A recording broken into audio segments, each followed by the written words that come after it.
They say you can tell everything about a person by watching them at their breaking point. Strip away the pretense, the armor, the carefully constructed version they show the world, and what's left is raw truth.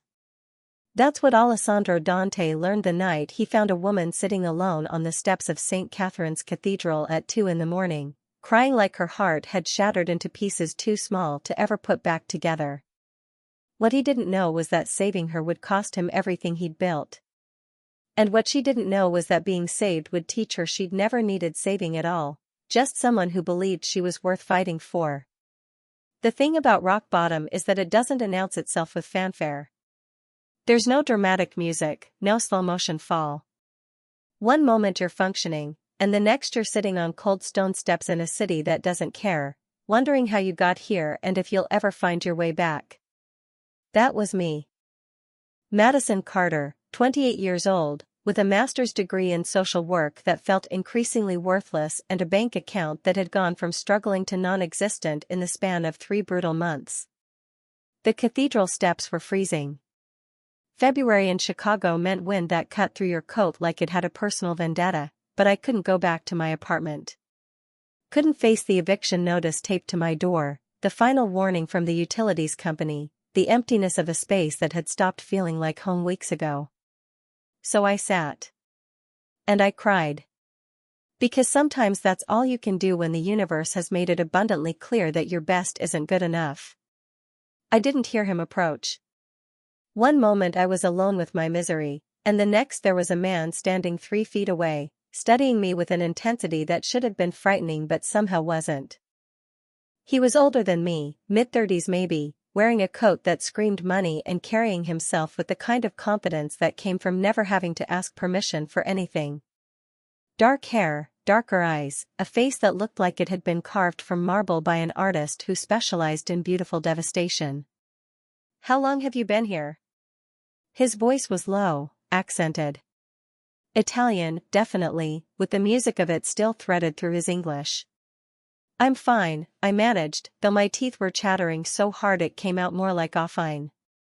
He tilted his head, expression unchanging. "Your lips are blue. You're showing signs of hypothermia. Either you have nowhere to go, or you're too stubborn to go there." The accuracy of that observation made my throat tight. "Both," I whispered before I could stop myself. He was quiet for a moment, watching me with those impossible eyes. Then he turned, walked back toward a black car idling at the curb, and for a second I thought he was leaving. But instead, he opened the back door. "Get in," he said, not looking back. "We'll argue about it once you're warm." Welcome back, my loves. Before we dive into this story, please hit that like button, subscribe if you haven't already, and share this video with someone who needs to hear it. Also, drop a comment telling me where you're watching from and what time it is there. It helps YouTube show you more stories like this. Now, let's begin. I should have asked questions. Who are you? Where are we going? Why are you helping me? But the heated seats in that car were so overwhelming that all I could do was shake violently while my body tried to remember how to function. The man, I still didn't know his name, drove through empty streets with the ease of someone who owned them. I caught glimpses of his face in the rearview mirror. Strong jaw, eyes that stayed on the road but somehow seemed aware of everything, including the way I was falling apart in his back seat. "There are blankets behind you," he said after a few minutes. "Water too. Room temperature. Don't drink it fast." I fumbled for the blanket with numb fingers, managed to wrap it around myself. The water bottle took 3 tries to open. "Thank you," I whispered. He nodded once. That seemed to be his primary form of communication, single, efficient nods that said more than paragraphs. We drove for maybe 20 minutes. The shaking gradually subsided into tremors. Feeling started returning to my extremities, bringing with it the sharp pain of thawing nerve endings. When we finally stopped, I looked up to see we were in front of one of those buildings that didn't need to announce itself. Sleek, modern, the kind of place where the doorman's suit probably cost more than my rent used to. The doorman opened my door before I could process our arrival. Mr. Dante, he said warmly. Terrible night. Marco. The name confirmed what the accent had suggested. Is Rosa still awake? Waiting for you, sir. Alessandro, the name finally had a face, led me inside. The lobby was all understated elegance. The elevator required a key card. We rode up in silence, and I tried not to catch my reflection in the mirrored walls. I looked exactly like what I was, a disaster in jeans and a coat too thin for February. The elevator opened directly into a penthouse. Not into a hallway, just into the apartment itself. Because of course it did. Wait here, Alessandro said, gesturing to a living room that belonged in a magazine. Floor-to-ceiling windows overlooking the city, furniture that was somehow both minimal and impossibly expensive. Then I heard her voice, musical, Italian accented, coming from somewhere deeper in the apartment. Alessandro, eccoci tardi, she appeared in the doorway and stopped. Mid-50s maybe, with elegant silver-streaked hair and the kind of bone structure that made you understand where her son got his face. She wore a silk robe and concern. Mama, Alessandro said gently. I found her outside St. Catherine's. Hypothermia. She's a social worker. How did he know that? Then I remembered the ID badge still clipped to my coat from the last day I'd been allowed in my office. The woman's expression shifted immediately from confusion to action. Madonna, cara, sit. Closer to the fireplace. She was already moving, touching my shoulder, guiding me toward warmth. Alessandro, get the guest room ready. And soup, there's minestrone in the refrigerator. I'm fine, I tried to say, but my voice cracked. You are not fine. You are frozen. She had both my hands now, examining them with practiced assessment. I am Rosa Dante. You are safe here. Something about the way she said it, not as reassurance but as fact, made my throat tight. Alessandro reappeared with blankets, moved with surprising efficiency to build up the fire. His mother wrapped me in layers of cashmere that smelled faintly of lavender. What is your name? She asked softly. Madison. Madison Carter. Bella. Strong name. She settled beside me, still holding one of my hands between both of hers. And you were at the cathedral because? I shook my head. Tried to explain without crying. I lost my job 3 months ago. I was trying to. I thought I could fight it, but everything just. I gestured vaguely at myself. Everything fell apart. Rosa made a soft sound of understanding. Not pity, something deeper. Sometimes the fight costs more than we can afford to pay. Alessandro returned with soup. Real soup, smelling of herbs and vegetables and something that might have been love. He handed it to me without ceremony, then stepped back, maintaining careful distance. Sit, Alessandro, Rosa said. You make her nervous standing there like a bodyguard. I'm fine standing. Sit. He sat, forearms resting on his knees, watching me eat soup like it was the most important thing happening in Chicago. You're a social worker, Rosa said. Not a question, but I nodded anyway. What happened? The soup suddenly felt too heavy. I reported my supervisor for welfare fraud. It didn't go well. Something flickered across Alessandro's face. Too fast to read, but there. You did the right thing, Rosa said firmly. The cost of doing right is high, but the cost of silence is higher. Before I could respond, she touched her chest absently. I recognized the gesture immediately, cardiac patient checking for arrhythmia. You have a heart condition, I said without thinking, then caught myself. Sorry. Occupational hazard. Atrial fibrillation, she confirmed. Controlled, mostly. Though it acts up when I worry. She glanced meaningfully at her son. Which is always. Because you give me reasons, Alessandro added dryly. But she smiled when she said it. The kind of smile that held entire conversations, years of love and exasperation and fierce protection. I watched them, and something in my chest ached. This was family.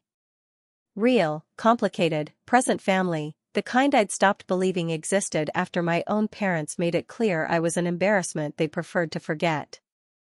I woke to sunlight cutting through unfamiliar curtains and the brief, terrifying confusion of not knowing where I was.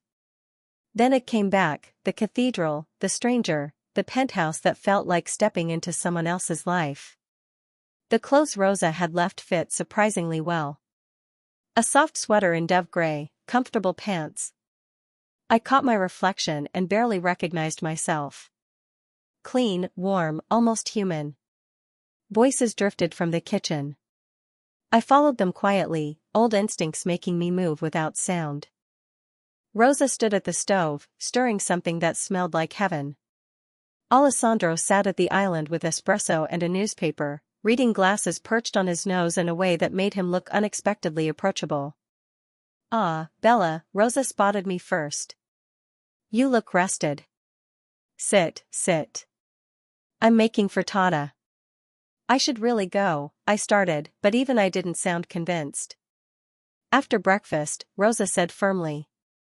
"And coffee." "Alessandro, pour her coffee."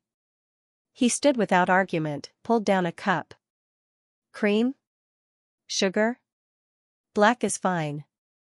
Something flickered in his eyes, approval, maybe.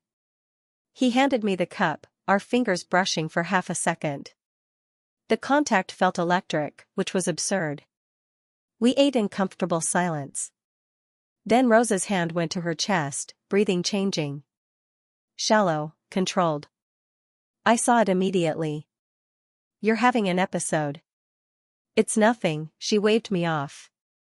"It passes." "Mama," Alessandro was already standing. "Let me check," I said, already moving. Not asking. Just doing what I'd been trained to do. Her pulse was irregular.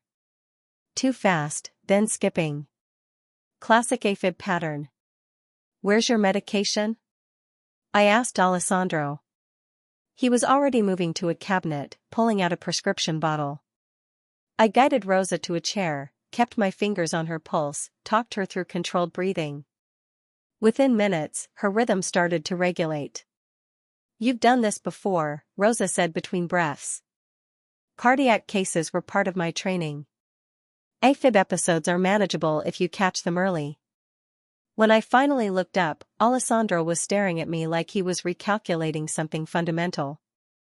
"Thank you," he said quietly. "It's nothing. Just training." "It's not nothing to me." The weight in those words made me have to look away. Over the next 2 weeks, I stayed. Not because I had nowhere else to go, though that remained true, but because Rosa insisted, and because Alessandro had quietly paid my back rent and utilities before I could argue about it. "Consider it an investment," he'd said when I tried to protest. "You saved my mother's life. This is the least I can do." I helped with an AFib episode. "That's not, Madison." He'd looked at me with those impossible eyes. "Let me do this. Please." So I stayed.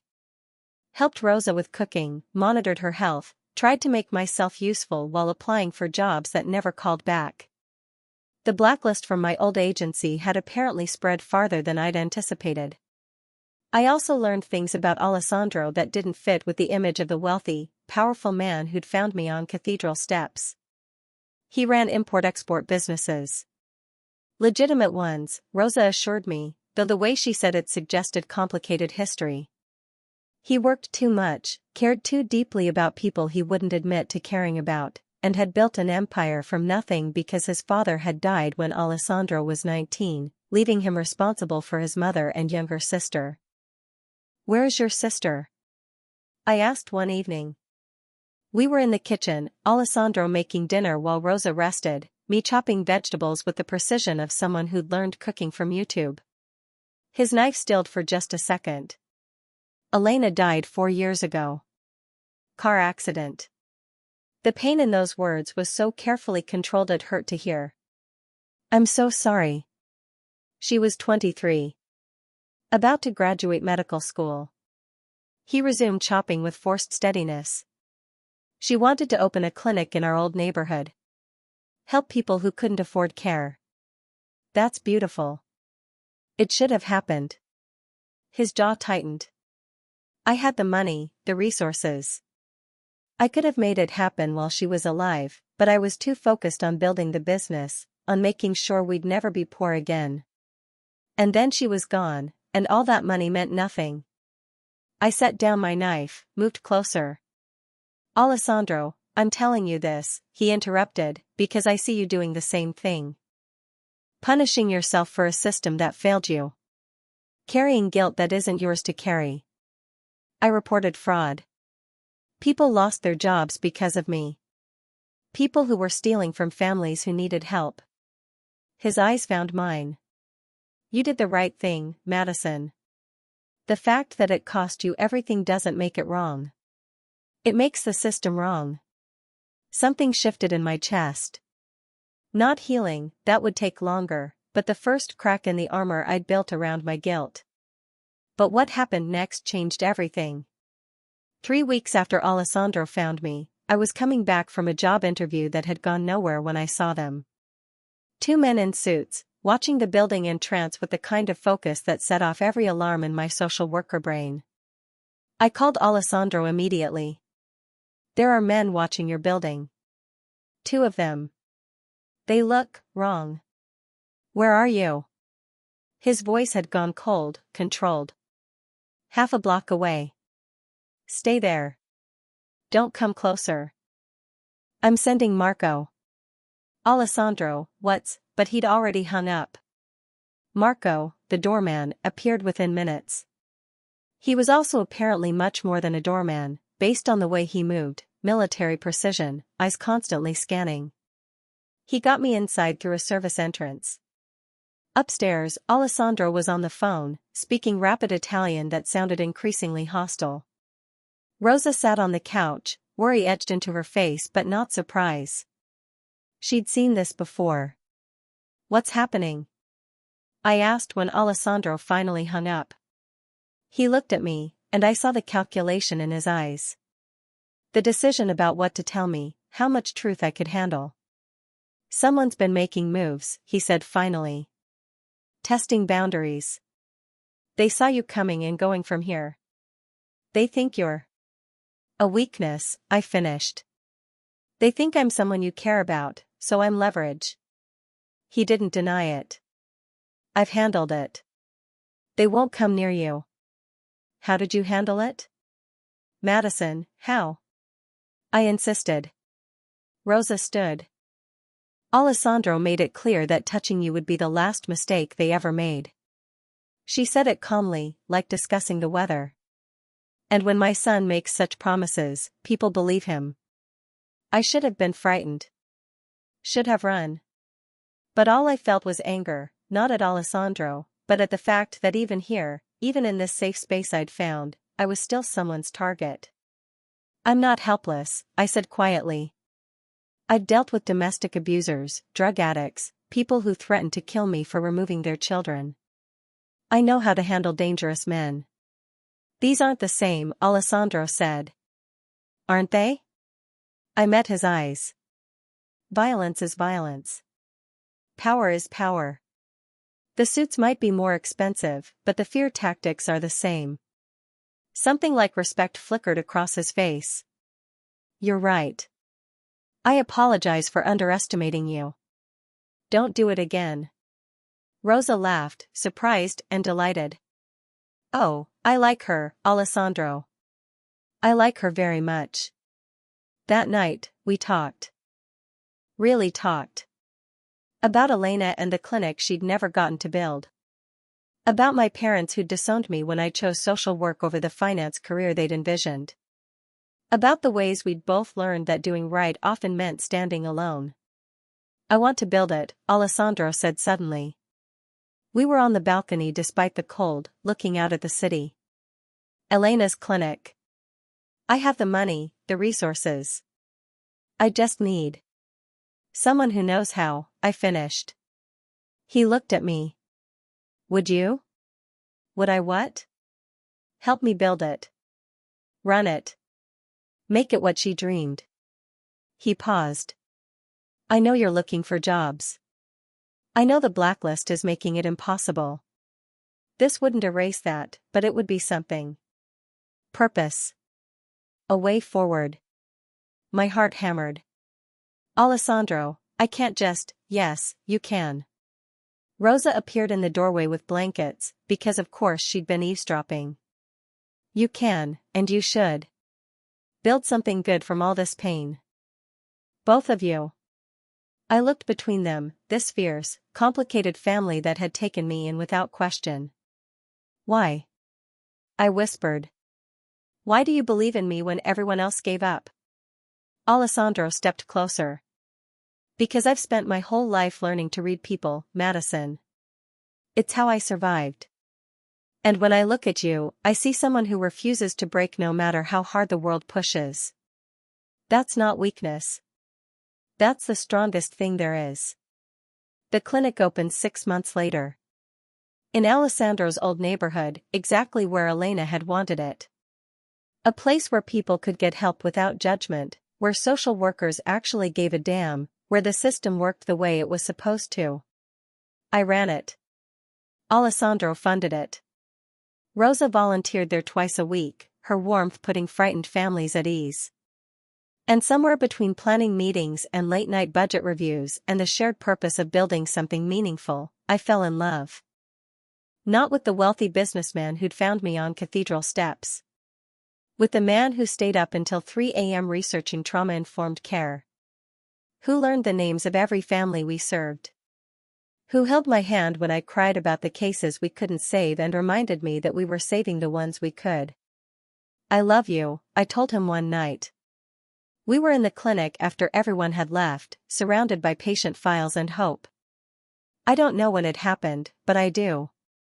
Alessandro looked up from the grant application he'd been reviewing. His expression was so tender it made my chest ache. I've loved you since the moment you refused to be leverage, he said quietly. Since you stood in my apartment and told me not to underestimate you. Since I realized you were the strongest person I'd ever met. I cried on cathedral steps. You survived everything designed to break you. That's not weakness, Madison. That's power. He crossed the room, cupped my face in his hands. You taught me that strength isn't about never falling. It's about getting back up. And you taught me that love isn't about saving someone. It's about standing beside them while they save themselves. I kissed him then, pouring everything I couldn't say into it. The gratitude, the wonder, the fierce certainty that this, us, was real. 2 years later, we stood together at the clinic's expansion opening. 3 new locations across the city. 50 staff members. Thousands of families served. The mayor gave a speech. Local news covered it. But the moment that mattered was when a young woman approached me afterward. Ms. Carter? She was maybe 20, with a baby on her hip and determination in her eyes. I just wanted to say thank you. 6 months ago, I came here with nothing. You helped me get housing, childcare, a job.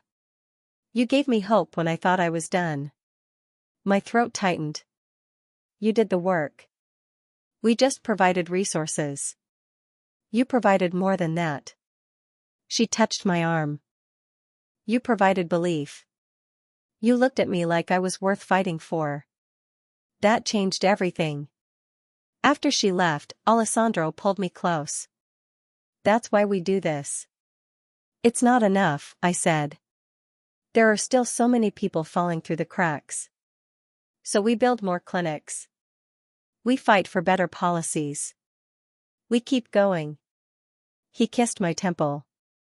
You taught me that revolution happens one person at a time, Madison. We're not going to save everyone. But we're going to save who we can. Rosa found us on the balcony later, watching the sun set over the city. You two planning the next world takeover? Something like that, I smiled. She settled beside me, took my hand. My son was lost before he found you. Oh, he functioned. He built empires. But he wasn't living. And you, Kara, you were drowning in guilt over a system that failed you. She looked between us. Now look at you. Building something beautiful from all that pain. Making Elena's dream real. Proving that sometimes the universe knows what it's doing when it puts two broken people together. We're not broken, Alessandro said. No, Rosa agreed. Not anymore. You healed each other. That's what love does when you're brave enough to let it. 3 years. That's how long it took from cathedral steps to this moment, standing beside Alessandro at our wedding, surrounded by families we'd helped, staff who'd become family, and a mother-in-law who'd orchestrated the entire thing with terrifying efficiency. I can't believe you agreed to this circus, I whispered to Alessandro as we danced. I'd agree to anything that makes you happy. He pulled me closer. Though I draw the line at the ice sculpture of our faces Rosa wanted. I laughed, burying my face in his shoulder. Your mother is a force of nature. She loves you. She loved you from that first night when you helped her through the AFib episode without asking for anything in return. He paused. She said you have a healer's heart. That it doesn't matter if you're a nurse or a social worker or anything else, some people are born to see suffering and refuse to look away. You're one of those people, Madison. I looked up at him, this impossible man who'd become my partner in every way that mattered. You are too. You just hide it better. Not anymore. His smile was soft. You won't let me. The clinic had grown beyond anything we'd imagined. 7 locations now, with plans for 3 more. Partnerships with hospitals and schools. A training program for new social workers that actually prepared them for the realities of the job. And most importantly, policy changes. Real ones. Based on our model, based on proof that when you give people resources and dignity instead of judgment, they thrive. I'd written a book about it. From cathedral steps, rebuilding a broken system one family at a time. It had become required reading in social work programs across the country. Alessandro had used his connections, the legitimate and the complicated, to push legislation through. To make sure funding actually reached the people who needed it. To hold agencies accountable when they failed the vulnerable. We'd become a team. Not just in love, but in purpose. Building something that would outlast us both. 5 years after that frozen February night, I stood on those same cathedral steps. But this time I wasn't crying. I was there with a young woman named Sarah who'd shown up at our clinic 3 days ago, evicted, desperate, exactly where I'd been. I don't understand why you're helping me, she said quietly. I smiled, thinking of Alessandro finding me here, of Rosa's fierce compassion, of every family we'd served who'd asked the same question. Because someone helped me when I needed it most, I said simply. Because I know what it's like to feel invisible, worthless, like the world would be better off without you. And I know that's a lie. You're not invisible, Sarah. You're here. You're fighting. That makes you stronger than you know. I'm so tired of fighting. I know. I squeezed her hand. So let us fight with you for a while. That's what community is, carrying each other when the load gets too heavy. Alessandro appeared then, carrying coffee and his gentle smile. He'd been parking the car, giving me space for this conversation that felt sacred somehow. Full circle. Ready? He asked Sarah kindly. She looked between us, this man and woman who'd been strangers 5 years ago and were now changing her city one person at a time. Yes, she whispered. I'm ready. As we walked to the car, I glanced back at the cathedral steps. At the place where I'd hit bottom and found bedrock instead. The place where everything ended and everything began. Alessandro's hand found mine. You okay? Yeah. I leaned into him. I was just thinking about how much can change. How fast life can turn around when someone sees you, really sees you, and refuses to look away. You did the same for me, he said quietly. I was existing, not living. Going through motions. And then I found this stubborn, brilliant, impossible woman on cathedral steps, and suddenly everything meant something again. We saved each other. We did. And now we save others. That's the deal, right? Pass it forward. Make sure no one has to freeze on church steps alone. I kissed him, there on the street, not caring who saw. That's the deal. Sarah watched us from the car, and something in her expression shifted. Not hope yet, that would take time, but maybe the first glimpse of possibility. The understanding that hitting bottom doesn't have to be the end.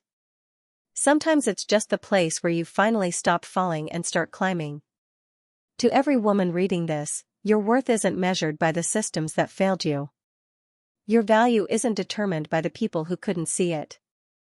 Your strength isn't diminished by the moments you break. You are exactly where you need to be. Even if that's rock bottom. Even if that's cathedral steps in February. Even if that's so far from where you thought you'd be that it feels like failure. That's not failure. That's transformation. Because sometimes you have to fall completely apart to discover what you're really made of. Sometimes you have to lose everything to find out what actually matters. Sometimes you have to be seen at your absolute lowest to learn that your value never depended on being strong, it came from being human. You are seen. You are valued. You are enough.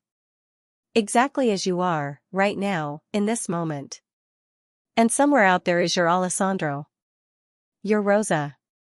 Your community of people who will look at you and see not a problem to fix, but a person to stand beside. Keep going. Keep fighting. Keep refusing to be invisible. The cathedral steps aren't the ending. They're just the beginning of everything you're about to become.